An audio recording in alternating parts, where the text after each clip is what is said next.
मान्यवर विधायक माने आज आसी मान्यवर मुख्यमंत्री को भेटी थिले।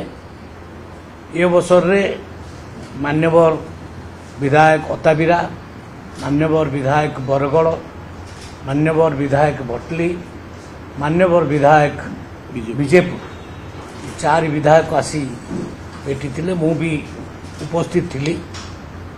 से अंचल कृषक मान समस्या उपरे आलोचना होता। रजिस्ट्रेशन को नहीं जो कॉम्प्लिकेसी अच्छी ताकू दूर करने से निवेदन करथिले एवं मान्यवर मुख्यमंत्री को निर्देश क्रमे खरीफ ऋतु धान संग्रह निमंते जारी प्रक्रियार अवधि को वृद्धि करा जायछि। जो 20 तारीख पर्यंत थिला अगस्त 20 ताकू मध्य वृद्धि करा जायछि। एही पंजीकरण प्रक्रिया गत जुलाई मासरू तारीख ठारू आरंभ करी एही मास 20 तारीख पर्यंत ये थिला।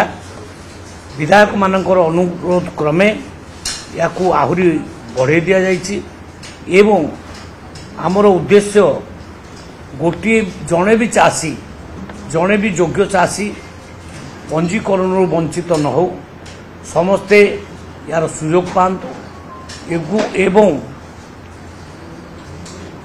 ए पर्यंत 10,93,220 जन चाषी पंजीकरण ऑलरेडी कर सारी।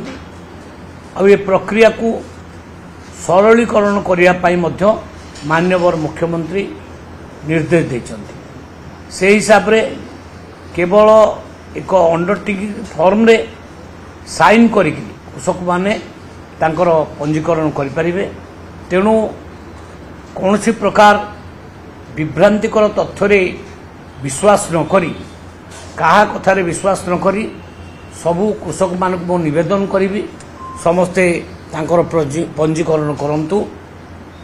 ये विगत 24 वर्ष भितर कृषक मान को बीजेडी सरकार धपेइछि।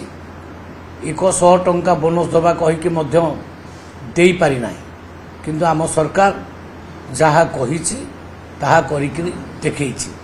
कृषक माने बहुत खुशी अछंती एवं तांकू आमे केबे हेले असुविधा रे पकेबाकू दबु नाही। जोठी जोठी प्रॉब्लम आसीबो मान्यवर विधायक माने आसिकरी डिस्कशन कले एवं ता उपरे मध्य आम सरकार आउ डिसिजन नेला जे एको सरलीकरण करा जिवो एवं पंजीकरण करिया पई समय अवधि मध्य बढ़ा जिवो।